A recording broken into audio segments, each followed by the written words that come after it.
Hello दोस्तों, good evening. स्वागत है आप सबका सुकृपा क्लासेज पर। दोस्तों, इस वीडियो में हम लोग एसएससी जीडी एग्जाम 2025 के आगे की शिफ्टों में पूछे जा सकने वाले most important static GK, GS, miscellaneous और करंट अफेयर्स के प्रश्नों को सॉल्व करेंगे।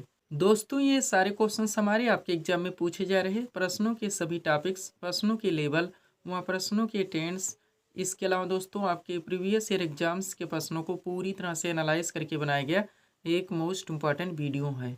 तो दोस्तों, आप लोग इन्हें कॉन्सेंट्रेट होकर सॉल्व करें। क्वेश्चंस कम सॉल्व होने पर पुनः प्रश्नों का रिवीजन करें ताकि एसएससी जीडी एग्जाम 2025 में आप लोग स्टैटिक जीके, जीएस, मिसलेनियस और करंट अफेयर्स के टॉपिक से अच्छा स्कोर कर सकें।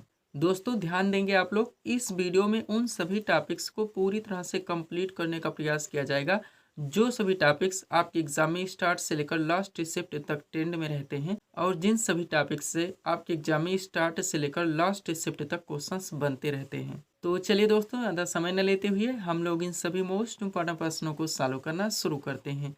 दोस्तों, क्वेश्चंस को स्टार्ट करेंगे हम लोग जीके के टॉपिक से। पहला क्वेश्चन है हमारा, अस्पृश्यता का अंत भारतीय संविधान के किस अनुच्छेद में वर्णित है? करेक्ट आंसर होगा अनुच्छेद 17 में। जीके का पहला क्वेश्चन दोस्तों हमारा किस टॉपिक से लग गया है? फंडामेंटल राइट्स से, यानी कि मूल अधिकार से, जो कि आपका सुपर टॉपिक है। आपके एग्जाम के हर शिफ्ट में दोस्तों इस टॉपिक से कंटिन्यू क्वेश्चंस पूछे जा रहे हैं। तो फंडामेंटल राइट्स यानी कि दोस्तों मूल अधिकार के टॉपिक से जितने भी क्वेश्चंस, फैक्ट व कंटेंट बनते हैं सब कुछ पूरी तरह से कंप्लीट करके सीट आपके सामने लगा दी गई है।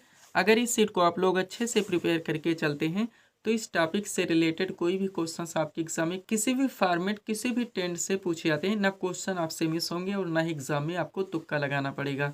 तो चलिए दोस्तों, इस सुपर टॉपिक्स को हम लोग पूरी तरह से कंप्लीट करना शुरू करते हैं। क्वेश्चन था हमारा, अस्पृश्यता का अंत भारतीय संविधान के किस अनुच्छेद में वर्णित है? करेक्ट आंसर होगा अनुच्छेद 17 में। अब चलिए दोस्तों, इस सीट को थोड़ा सा अपने सामने करते हैं। देखिएगा, इंपॉर्टेंट पॉइंट्स के जरिए इस टॉपिक को A to Z पूरी तरह से कंप्लीट किया गया है। पहला पॉइंट है हमारा, भारतीय संविधान में मूल अधिकारों का वर्णन संविधान के अनुच्छेद 12 से 35 तक है, जो कि संविधान का भाग 3 है। नेक्स्ट, प्रारंभ में मूल अधिकारों की संख्या 7 थी, लेकिन 44वें संविधान संशोधन 1978 के द्वारा संपत्ति के अधिकार को मूल अधिकार से हटाकर एक विधिक अधिकार यानी कि एक कानूनी अधिकार बना दिया गया और अनुच्छेद 300 का में जोड़ दिया गया। तब से वर्तमान में टोटल मूल अधिकारों की संख्या 6 है। सब कुछ आपको पूरी तरह से प्रिपेयर करके चलने हैं। दोस्तों, ध्यान देंगे आप लोग, जो भी टॉपिक्स हमारे द्वारा जहाँ पे उठाए जाते हैं उनको वहीं पे हर ट्रेंड से A to Z क्रम से पूरी तरह से कंप्लीट कर दिया जाता है। इसके लिए मुझे कितने भी बुक्स से मटेरियल का कलेक्शन क्यों ना करना पड़े, वो हर टॉपिक्स दोस्तों आपके पाठ्यक्रम को पूरी तरह से प्रिपेयर करके आपके PDF में कंप्लीट किए गए हैं, जहाँ जहाँ से आपके एग्जाम्स में क्वेश्चंस बनने हैं।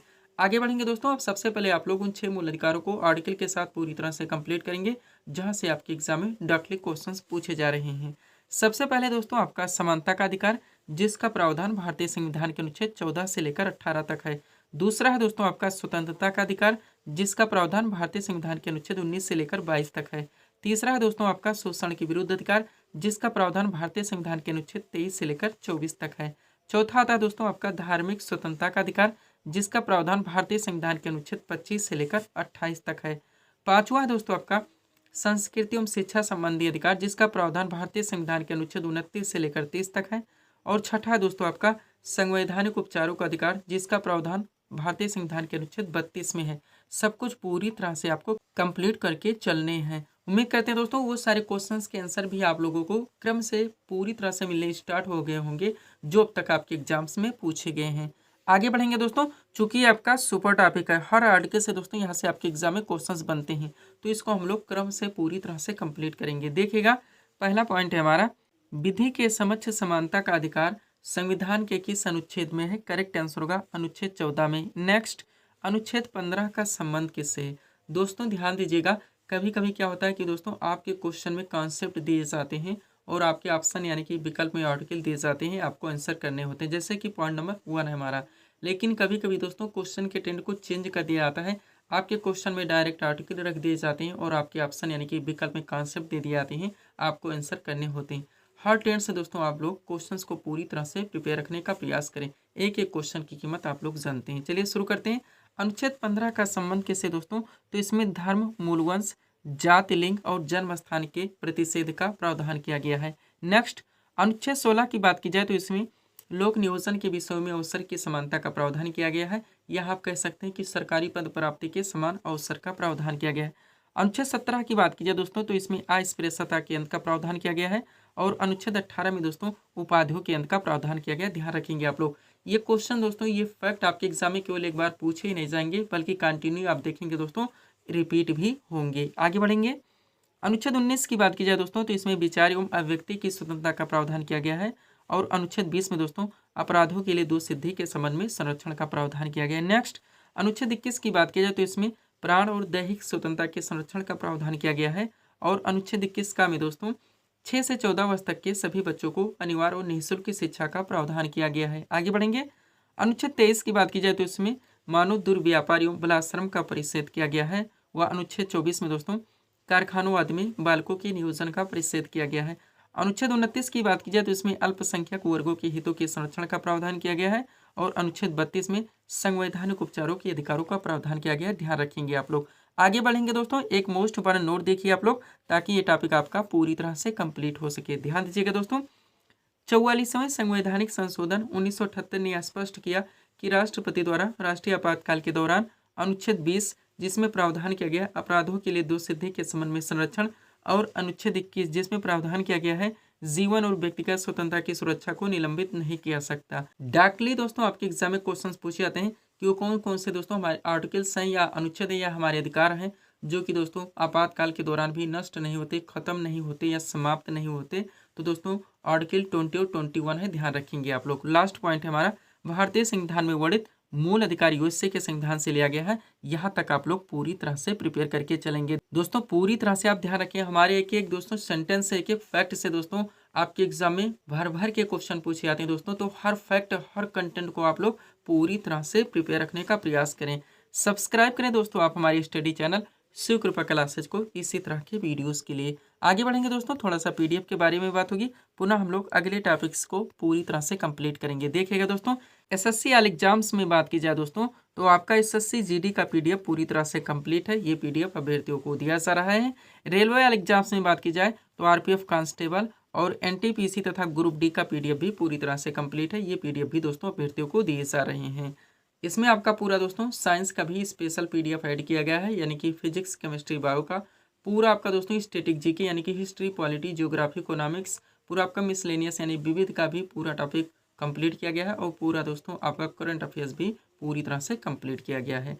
100 रुपीज़ दोस्तों इसकी पेड फीस रखी गई है। व्हाट्सअप नंबर आप लोगों के सामने, जहाँ पर आप जुड़कर पीडीएफ ले सकते हैं। बढ़ेंगे दोस्तों हम लोग अगले टॉपिक्स की ओर। अगला क्वेश्चन दोस्तों आपके सामने है, देखेंगे किस टॉपिक से रखा गया है। क्वेश्चन है हमारा, भारतीय संविधान में वर्णित समवर्ती सूची की प्रेरणा किस देश के संविधान से ली गई है। करेक्ट आंसर होगा ऑस्ट्रेलिया के संविधान से। जीके का अगला क्वेश्चन दोस्तों आपका किस टॉपिक से लग गया है, भारतीय संविधान के विदेशी स्रोत से।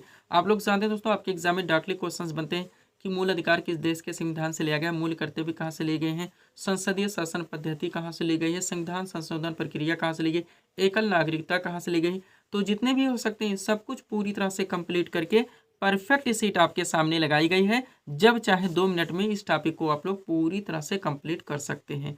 तो चलिए दोस्तों इस टॉपिक को हम लोग पूरी तरह से कवर करना शुरू करते हैं। क्वेश्चन था हमारा, भारतीय संविधान में वर्णित समवर्ती सूची की प्रेरणा किस देश के संविधान से ली गई है।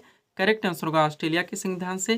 क्वेश्चन का टॉपिक है हमारा भारतीय संविधान के विदेशी स्रोत। स्टार्ट करते हैं हम लोग ब्रिटेन के संविधान से।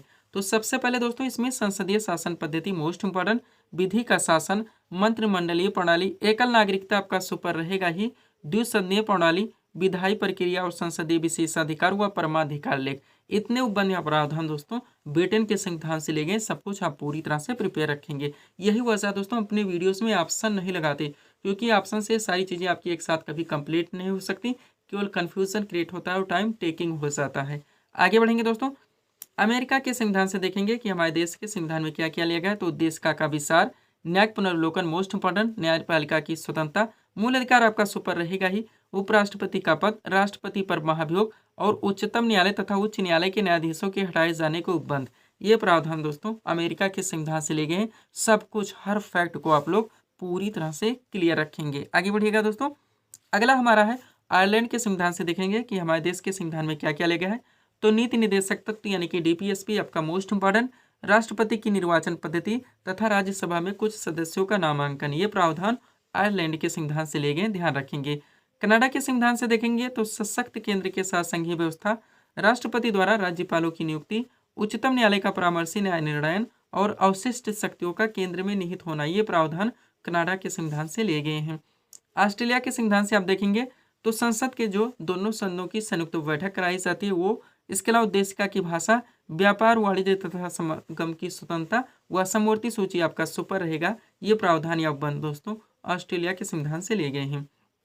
जापान से केवल प्रावधान विधि द्वारा स्थापित प्रक्रिया, फ्रांस के संविधान से दोस्तों गणतंत्र की अवधारणा का प्रावधान, ध्यान रखेंगे आप लोग। आगे बढ़ते हैं, अगला क्या दोस्तों हमारा दक्षिण अफ्रीका के संविधान से देखेंगे कि हमारे देश के संविधान में क्या क्या लिया गया है।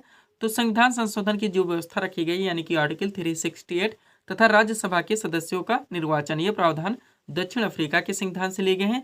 रूस यानी कि पूर्व सोवियत संघ के संविधान से देखेंगे तो मूल कर्तव्य यानी कि फंडामेंटल ड्यूटीज आपका मोस्ट इंपोर्टेंट, इसके अलावा प्रस्तावना में जो सब जोड़े गए सामाजिक, आर्थिक एवं राजनीतिक, ये प्रावधान दोस्तों रूस यानी कि पूर्व सोवियत संघ के संविधान से लिए गए। इतना यहाँ से इस टॉपिक को आप लोग पूरी तरह से कंप्लीट करके चलेंगे। पीडीएफ के लिए हमारा व्हाट्सएप नंबर लगा हुआ है दोस्तों। बढ़ेंगे हम लोग अगले टॉपिक्स की ओर। अगला क्वेश्चन दोस्तों आपके सामने है, देखेंगे किस टॉपिक से रखा गया। क्वेश्चन है हमारा, वित्त आयोग यानी कि फाइनेंस कमीशन का प्रावधान भारतीय संविधान के किस अनुच्छेद में वर्णित है। करेक्ट आंसर होगा अनुच्छेद 280 में। जीके का अगला क्वेश्चन दोस्तों आपका किस टॉपिक से लग गया है। भारतीय संविधान के जितने महत्वपूर्ण दोस्तों अनुच्छेद एवं संबंधित प्रावधान है, आपका सबसे सुपर टॉपिक ये रहता है दोस्तों। कंटिन्यू आप देखेंगे आपके दोस्तों एग्जाम के हर शिफ्ट में 2 से 3 क्वेश्चन इसी टॉपिक से बनते रहेंगे। तो कंप्लीट सीट आपके सामने लगी हुई है, अच्छे से दोस्तों आप लोगों को प्रिपेयर करके चलने हैं। चलिए शुरू करते हैं हम लोग। क्वेश्चन था हमारा, वित्त आयोग यानी कि फाइनेंस कमीशन का प्रावधान भारतीय संविधान के किस अनुच्छेद में वर्णित है। करेक्ट आंसर होगा अनुच्छेद 280 में। क्वेश्चन का टॉपिक है हमारा भारतीय संविधान के महत्वपूर्ण अनुच्छेद एवं संबंधित प्रावधान। चलिए दोस्तों इस सीट को थोड़ा सा अपने सामने करते देखिएगा। एक तरफ इसमें विभिन्न भारत के संविधान के दोस्तों महत्वपूर्ण प्रावधान दिए गए हैं, दूसरी तरफ संबंधित महत्वपूर्ण अनुच्छेद दिए गए हैं। स्टार्ट करते हम लोग। बात की जाए दोस्तों संघ का नाम राज्य क्षेत्र, तो इसका प्रावधान भारतीय संविधान के अनुच्छेद 1 में है। नए राज्यों का प्रवेश या स्थापना देखेंगे दोस्तों, तो इसका प्रावधान भारतीय संविधान के अनुच्छेद 2 में किया गया है। संविधान के प्रारंभ के समय नागरिकता संबंधी प्रावधान की बात की जाए तो भारतीय संविधान के अनुच्छेद 5 में है। विधि के समय समानता का अधिकार का प्रावधान भारतीय संविधान के अनुच्छेद 14 में है। धर्म, मूलवंश, जात, लिंग या जन्म स्थान के आधार पर विभेद का प्रश्न दोस्तों, इसका प्रावधान भारतीय संविधान के अनुच्छेद 15 में किया गया है। लोक नियोजन के विषयों में अवसर की समानता का प्रावधान 16 में किया गया है। अस्पृश्यता का दोस्तों अनुच्छेद 17 में किया गया है। 100% दोस्तों आर्टिकल को आप लोगों को पूरी तरह से प्रिपेयर रखने हैं। आगे बढ़िएगा। उपाधियों का अंत मोस्ट बने, इसका प्रावधान दोस्तों भारतीय संविधान के अनुच्छेद 18 में है। विचार एवं अभिव्यक्ति की स्वतंत्रता का प्रावधान भारतीय संविधान के अनुच्छेद 19 में है। अपराधों के लिए दोष सिद्धि के संबंध में संरक्षण का प्रावधान अनुच्छेद 20 में है। प्राण और दैहिक स्वतंत्रता के संरक्षण का प्रावधान अनुच्छेद 21 में है। 6 से 14 वर्ष तक के सभी बच्चों को निःशुल्क और अनिवार्य शिक्षा का प्रावधान दोस्तों ये अनुच्छेद 21 का में किया गया है। अल्पसंख्यक वर्गों के हितों के संरक्षण का प्रावधान अनुच्छेद 29 में है। आगे बढ़ेंगे। संवैधानिक उपचारों का अधिकार का प्रावधान अनुच्छेद 32 में है। समान न्याय तथा निःशुल्क विधिक सहायता अनुच्छेद 39 का में है। उम्मीद करते हैं दोस्तों सारे क्वेश्चंस आपको कंटिन्यू मिलते होंगे जो अब तक आपके एग्जाम में पूछे गए हैं। आगे बढ़ेंगे। अगला आपका क्या दोस्तों, ग्राम पंचायत की स्थापना का प्रावधान अनुच्छेद 40 में, ये भी पूछा गया, ध्यान रखेंगे। नागरिकों के लिए समान सिविल संहिता यानी यूसीसी का प्रावधान अनुच्छेद 44 में, ये भी पूछा गया। ये सारे आप देखेंगे कंटिन्यू रिपीट भी होंगे। पर्यावरण का संरक्षण और संवर्धन एवं वन तथा वन्य जीवों की रक्षा का प्रावधान अनुच्छेद 48 का में है।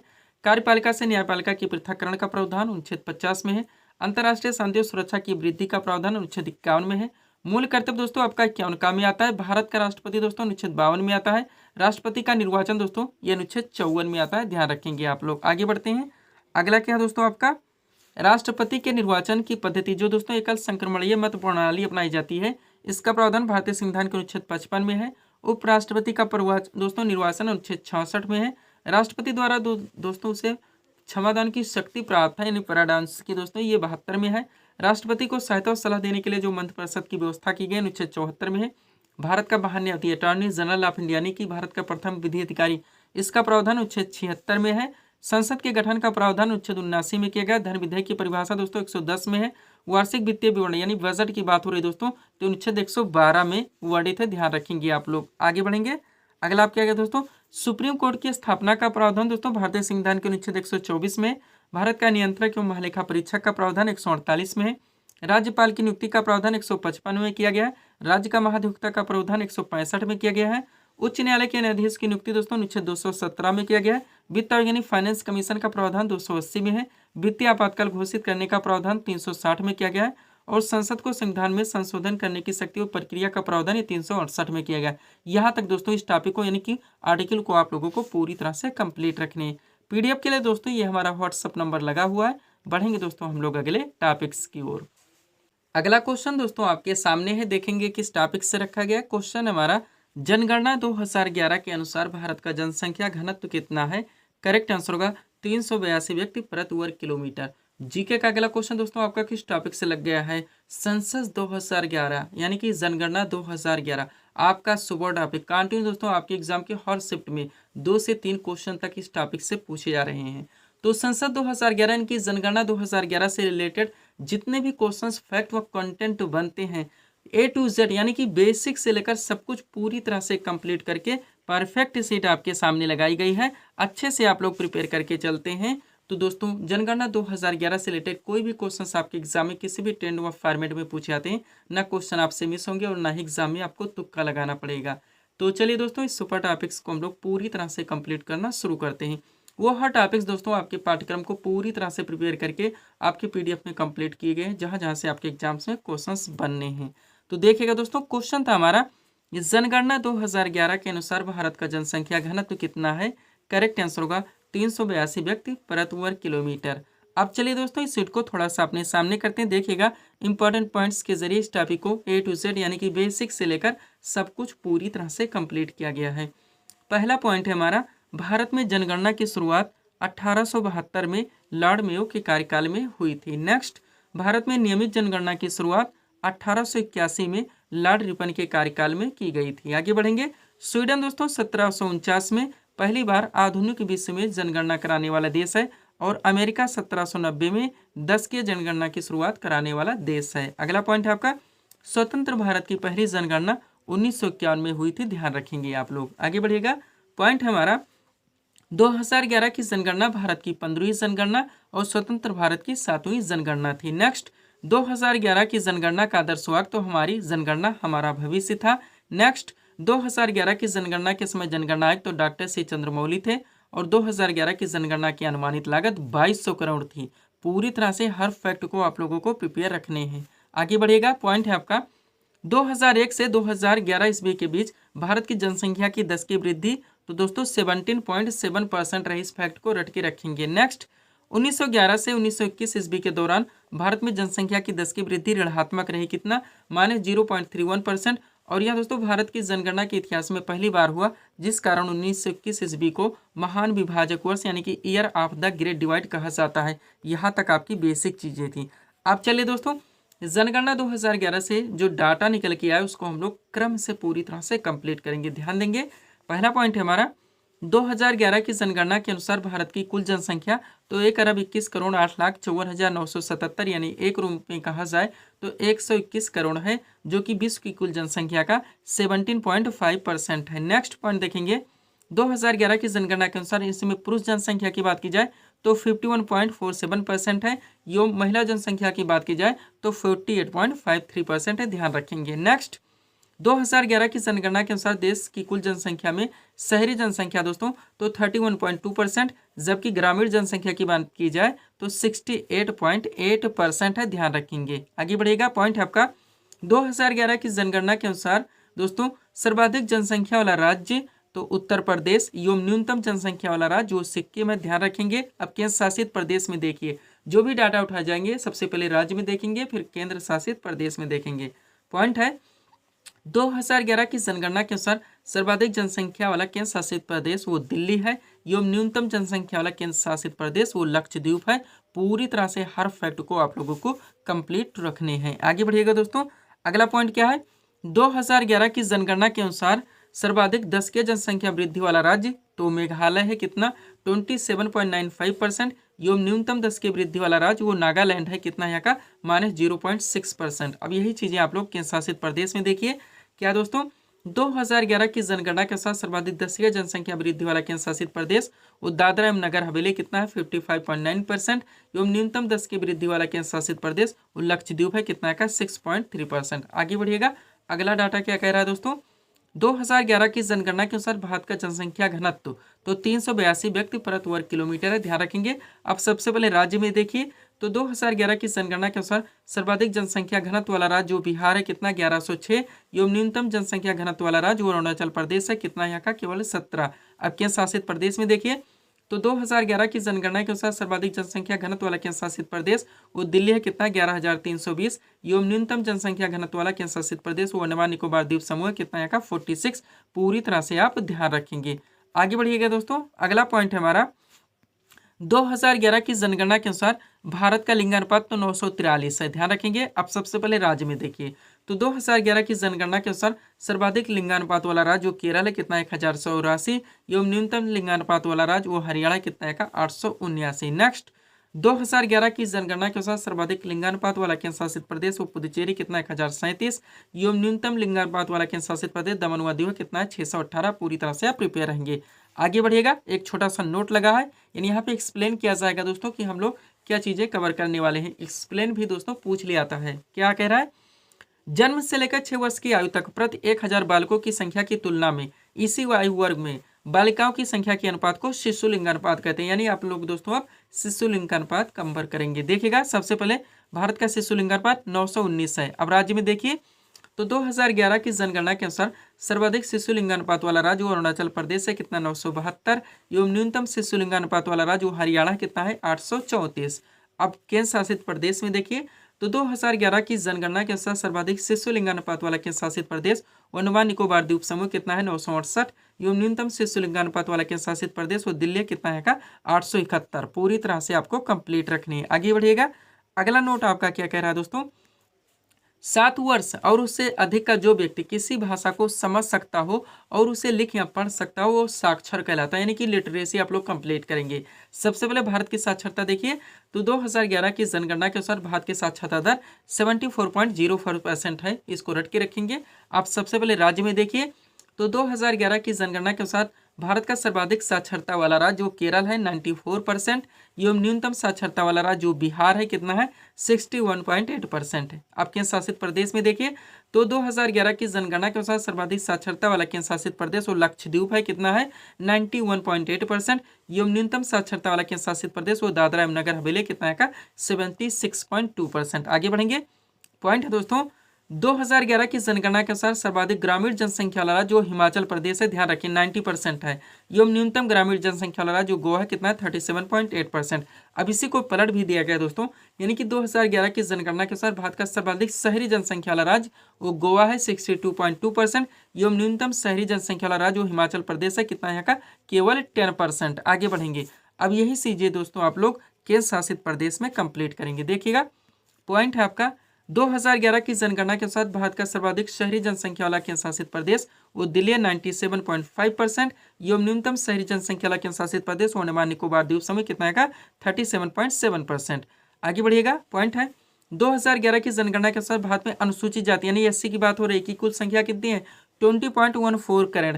अब दोस्तों राज्य केंद्र शासित प्रदेश किसमें ज्यादा वो कवर कीजिए, यानी कि 2011 की जनगणना के साथ भारत का सबसे ज्यादा अनुसूचित जाति यानी एससी जनसंख्या वाला राज्य केंद्र शासित प्रदेश उत्तर प्रदेश है। अब दोस्तों इसी चीज को आप लोग प्रतिशत में कवर करेंगे, जैसे जैसे जिस भी दोस्तों फॉर्मेट में क्वेश्चंस बनते हैं आपके एग्जाम में उस तरह से कंप्लीट किया गया। क्या कह रहा है डाटा आपका दोस्तों, 2011 की जनगणना के अनुसार सबसे ज्यादा अनुसूचित जाति यानी एससी जनसंख्या प्रतिशतता वाला राज्य केंद्र शासित प्रदेश तो पंजाब है 31.9%। एक छोटा सा नोट देखिए 2011 की जनगणना के अनुसार नागालैंड हो गया, अरुणाचल प्रदेश, लक्षद्वीप एवं अंडमान निकोबार द्वीप समूह में कोई भी अनुसूचित जाति यानी कि एससी निवास नहीं करती है। इसी के साथ ये भी आप लोग ध्यान रखेंगे।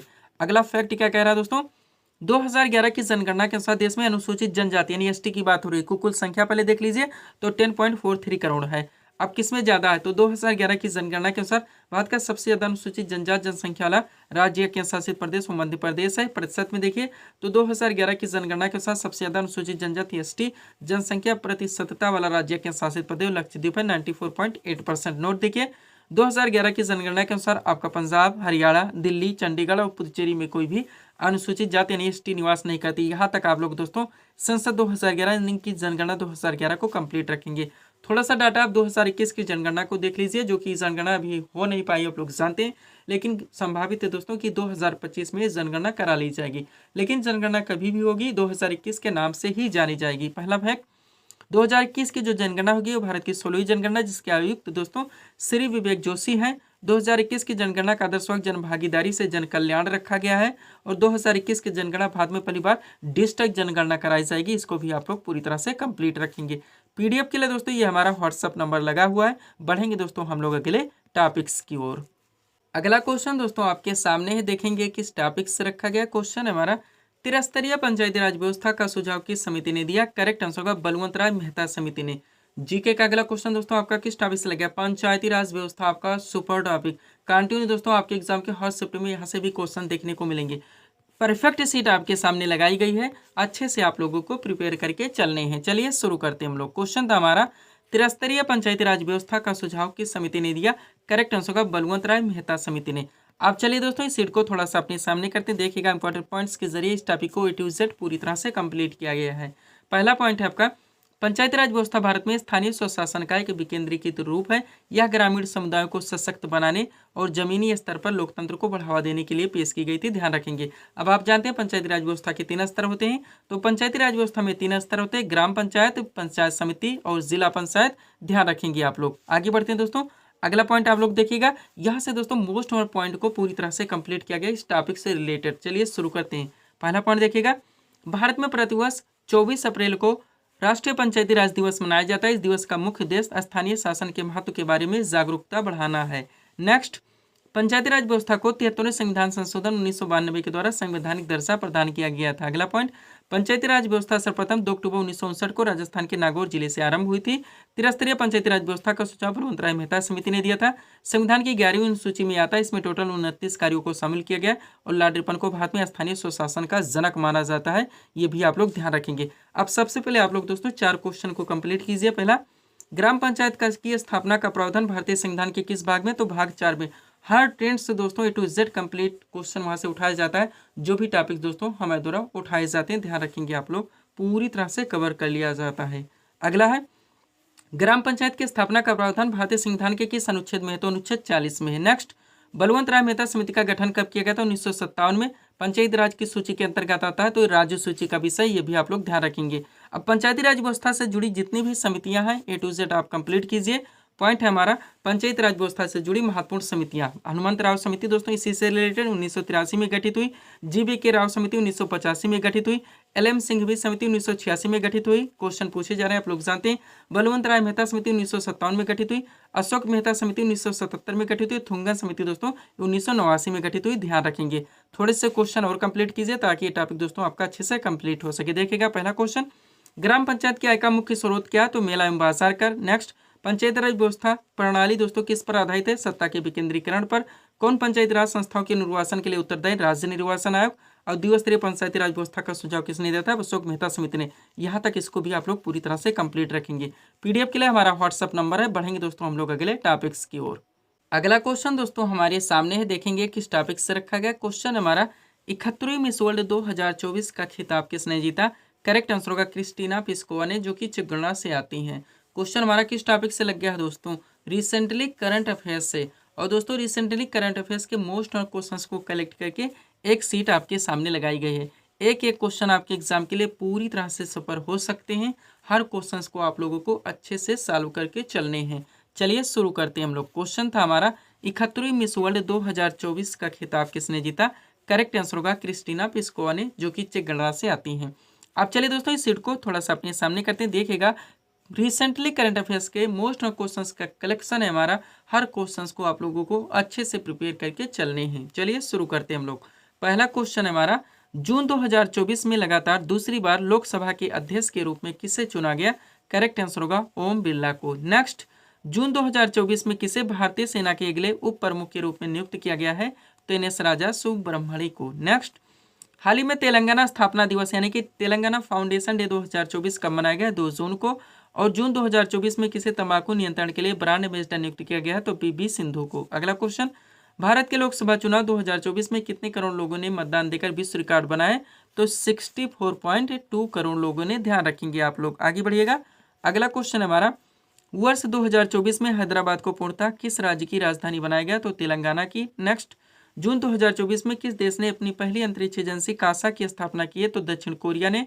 और राष्ट्रीय मानवाधिकार आयोग यानी कि NHRC का नया कार्यवाहक अध्यक्ष किसे नियुक्त किया गया? तो विजय भारती सयानी को। नेक्स्ट, 18वीं लोकसभा चुनाव 2024 में किस राजनीतिक पार्टी ने सबसे ज्यादा सीटें जीती हैं? तो भारतीय जनता पार्टी ने। और विश्व पर्यावरण दिवस यानी कि वर्ल्ड एनवायरमेंट डे 2024 का मनाया गया? तो 5 जून को। अगला क्वेश्चन, किसे दीनदयाल पंद्रहगाह प्राधिकरण के अध्यक्ष के रूप में नियुक्त किया गया है? तो सुशील कुमार सिंह को किया गया है। पूरी तरह से आप ध्यान रखेंगे। नेक्स्ट क्वेश्चन है, जून 2024 में किसने एशिया के सबसे अमीर व्यक्ति का खिताब फिर से हासिल कर लिया? तो गौतम अडानी ने। नेक्स्ट, हिंदी साहित्य भारती पुरस्कार 2024 से किसे सम्मानित किया गया? कृष्ण प्रकाश को। और विश्व दुग्ध दिवस यानी कि वर्ल्ड मिल्क डे 2024 का मनाया गया? तो 1 जून को। नेक्स्ट, वर्ष 2024 में रिलायंस इंडस्ट्रीज द्वारा भारत के पहले मल्टी मॉडल लॉजिस्टिक्स पार्क का निर्माण कहाँ शुरू किया जाएगा? चेन्नई, तमिलनाडु में। और विश्व तंबाकू निषेध दिवस 2024 का मनाया गया? तो ये 31 मई को। नेक्स्ट, जून 2024 में किसे राज्यसभा में सदन का नया नेता नियुक्त किया गया? तो JP नड्डा को किया गया है। पूरी तरह से आप प्रिपेयर रहेंगे। आगे बढ़िएगा। अगला क्वेश्चन दोस्तों हमारा, अंतर्राष्ट्रीय नाविक दिवस 2024 साल में कब मनाया गया? 25 जून को। नेक्स्ट, फ्रेंच ओपन 2024 में पुरुष एकल का खिताब किसने जीता है? कार्लोस अल्कारेज ने। और विश्व खाद्य सुरक्षा दिवस यानी कि वर्ल्ड फूड सेफ्टी डे 2024 का मनाया गया? 7 जून को। नेक्स्ट, जून 2024 में एप्पल को पछाड़कर दुनिया की दूसरी सबसे मूल्यवान कंपनी कौन सी बन गई? एनवीडिया है। और विश्व महासागर दिवस यानी कि वर्ल्ड ओशियंस डे 2024 का मनाया गया? तो 8 जून को मनाया गया। ध्यान रखेंगे आप लोग। तो यहीं पे दोस्तों हम इस वीडियो को विराम देना चाहेंगे। हालांकि दोस्तों और भी टॉपिक्स अगर हम साइंस या GK की ऐड करते हैं तो आपका वीडियो लंबा खिंच जाएगा। तो मिलते हैं दोस्तों हम अपने अगले वीडियोस में। Thanks for watching.